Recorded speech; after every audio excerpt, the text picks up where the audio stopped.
Bonjour, bonjour. Bienvenue une nouvelle fois dans votre concept À qui la faute, Impartial Vision. Alors aujourd'hui, excusez-moi, nous allons persister là-dessus. Le tribalisme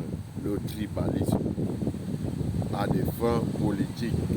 Le tribalisme a des fins politiques. C'est-à-dire, en fait, nous avons constaté que beaucoup viennent dans des médias participer à des émissions pour dénoncer le tribalisme, alors qu'ils viennent promouvoir le tribalisme. Quand on tire sur une ethnie, je dirais peut-être, comment je peux appeler ce groupe ethnique ou cette ethnie? Tantôt on l'appelle les Ekans, les Bechi, les Bechi Benanga, tout ça, tout ce que vous connaissez, mais vous savez bien de qui je parle. Alors, les gens viennent dans les médias, ils parlent au nom du Grand Nord, qui n'existe d'ailleurs pas. Le Grand Nord, pour moi, ce n'est pas un groupe ethnique, ce n'est pas une ethnie, c'est une partie, la grande partie du Nord, que les gens ont découpé comme un ensemble de populations. Pourtant, ils regroupent de nombreuses ethnies qui cohabitent ensemble et qui ont des cultures et des mœurs différentes. Alors, aujourd'hui, nous allons donc essayer de nous attarder sur ces concepts. Il y a des gens, moi j'ai vu l'autre jour, je vais citer nommément, Aboubakar Ousmane Mé, qui est venu s'exprimer. Il dénonce le tribalisme, mais il parle au nom du Grand Nord. Ah bon. Et il vous avertit que il peut arriver un moment où toutes ces populations seraient solidaires. Alors, ça nous ramène à quoi? Quand quelqu'un vient faire de telles planifications dans les médias et que vous voyez bien dans son propos, il a tendance à blanchir le premier président pour noircir le président actuel. Ça ramène à quoi? Le tribalisme. Alors qu'on ne fasse pas croire que c'est la venue du RDPC qui a développé le tribalisme. Il y a beaucoup de peuples qui ont toujours vécu avec ces instincts tribaux. Et aujourd'hui, il y a eu juste un laisser-aller. Là, nous sommes d'accord. Il y a eu des événements ou des circonstances qui ont favorisé ça. Et d'autres aussi n'ont pas eu besoin de ces événements ni de ces circonstances non plus. Parce qu'ils étaient dans un plan. Je ne pense pas que... Je ne vais pas citer, mais je sais qu'il y a eu une rencontre à l'ouest avec un évêque dont je ne vais pas citer les noms, pour planifier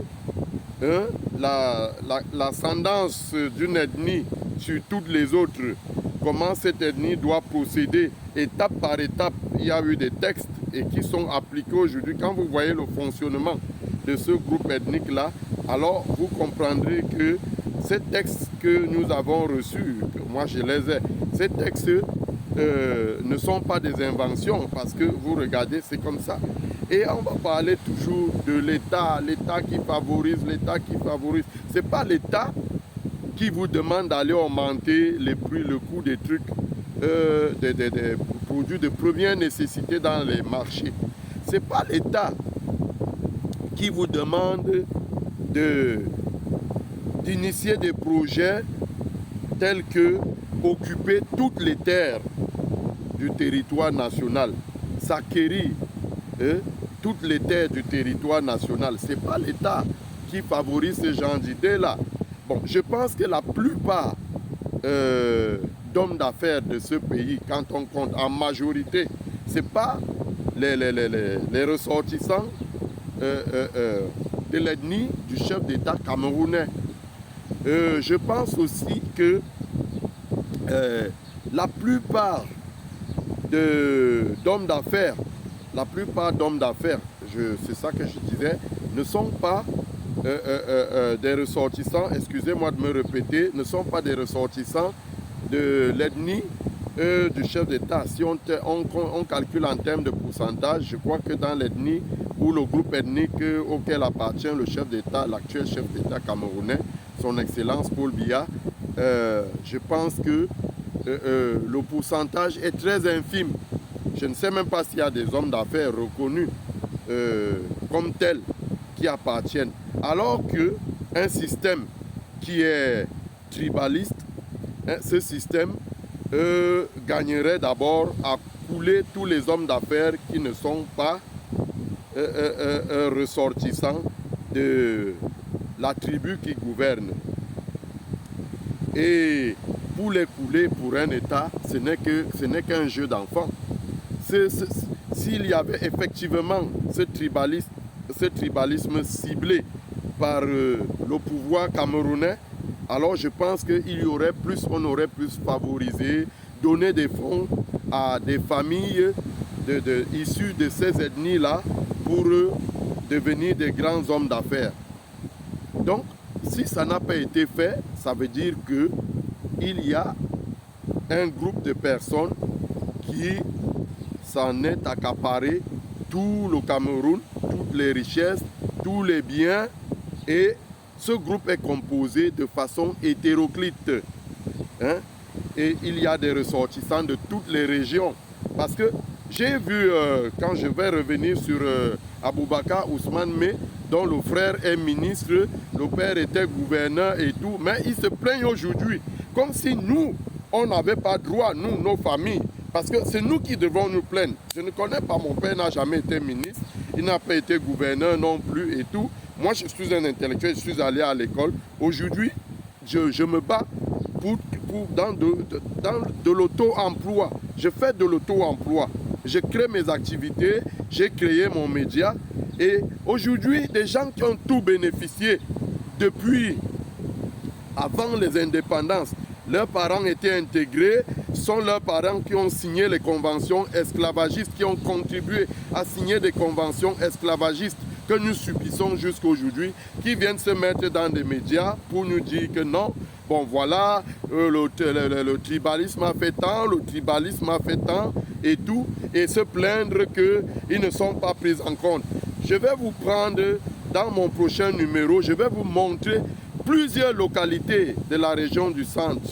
Je ne vais pas aller jusqu'au sud, mais je vais m'arrêter dans le centre, c'est-à-dire la capitale du Cameroun, c'est-à-dire toutes les banlieues, les proximités de la ville de Yaoundé. Vous allez voir l'état des routes. Vous allez voir l'état des routes. Donc nous aussi, nous devons nous plaindre parce que nous n'avons jamais été aux affaires. Eux et leurs parents, ils étaient aux affaires et certains, ils sont encore, mais ils se plaignent. Ils se plaignent. Quelqu'un qui a fait des décennies comme PCA à la CNPS, qu'ils viennent dans les médias pour se plaindre. C'est ce même régime qu'il a mis là. Et on les connaît déjà, nous connaissons leur méthode. Quand ils veulent des postes, ils font du chantage et tout et tout. Ça, c'est pour briguer des nouveaux postes et continuer de piller, de voler, de ruiner, que ce soit toujours les mêmes familles. C'est nous qui devons nous plaindre. Nous qui devons nous plaindre. Nous sommes de l'ethnie gouvernante. Nous ne profitons rien. Alors, nous tirer dessus que l'ethnie, qu'on laisse notre ethnie. Nous allons nous défendre parce que nous n'avons rien à perdre, nous n'avons rien à gagner. Ceux qui veulent gâter le pays, ils ne peuvent pas gâter le pays parce que nous allons nous défendre. Ils veulent nous tirer dessus, ils nous présentent comme des acteurs du mal, alors que je vis ma misère. Nous sommes des millions qui vivons notre misère. Nous n'avons jamais rien bénéficié de ce système. Alors, tous ceux qui veulent dénoncer le système, qu'ils arrêtent d'indexer une ethnie particulière. Parce que je ne pense pas qu'il y a une seule ethnie qui maintient ou bien un groupe ethnique qui maintient ce pouvoir-là en place, qui soutient ce pouvoir-là. Je pense que la majorité des votes du président Biya viennent de l'extrême nord. La majorité des votes viennent de l'extrême nord. Alors on ne peut pas dire que c'est une seule ethnie. Je ne pense pas que l'ethnie à laquelle appartient le président de la République est la plus puissante ethnie ou la plus nombreuse pour qu'on dise que c'est cette ethnie qui contribue. Non, ils ont leur gâteau, ils ont leur répartition, alors qu'ils évitent de venir nous bluffer. Si le morceau de gâteau que chacun avait ne lui suffit plus et qu'il veut plus, qu'il ne se serve pas de nous pour avoir un morceau de gâteau plus important que ce qu'il a entre les mains actuellement. Donc, tous ces gens qui se plaignent, beaucoup étaient aux affaires avec leurs parents depuis les indépendances. Qu'est-ce qu'ils ont fait? Ils ont contribué à apporter quoi?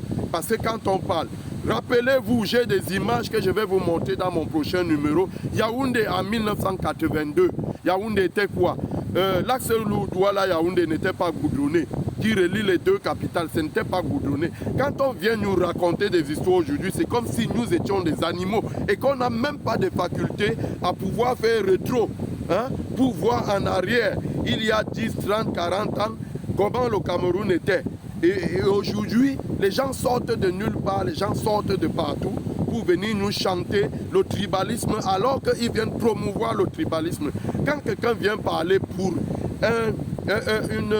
une zone régionale qui est le Grand Nord, qui n'est pas une ethnie, qui n'est pas un groupe ethnique, il vient parler, il n'est pas leur porte-parole. Que les gens arrêtent souvent de se mettre, parce que vous allez frustrer les gens, on va se mettre, en voulant nous défendre, parce que c'est nous qui sommes ciblés, en voulant se défendre, on sera obligé d'avancer des propos qui vont frustrer des autres. Alors vous êtes là pour favoriser le tribalisme et vous pensez dénoncer le tribalisme. Ça, nous n'allons pas laisser que vous continuez de manipuler la population. Nous disons non.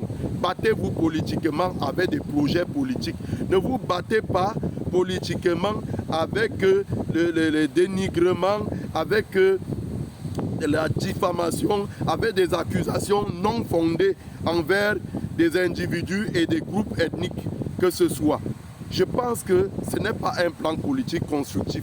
Les politiciens du Cameroun, ils devraient avoir un plan. Quand ils viennent aux antennes, ils proposent son plan, ils proposent son projet.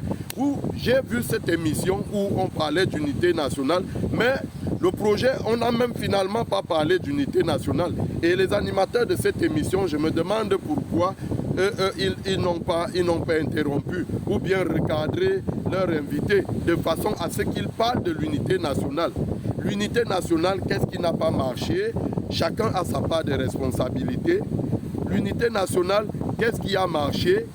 Nous tous, nous avons aussi contribué dans ce qui a marché comme dans ce qui n'a pas marché. Qu'on arrête d'indexer une ethnie particulière parce que nous sommes nombreux à misérer alors qu'on nous taxe d'appartenir à ce pouvoir qui a tout pris et cette ethnie-là qui a tout pris.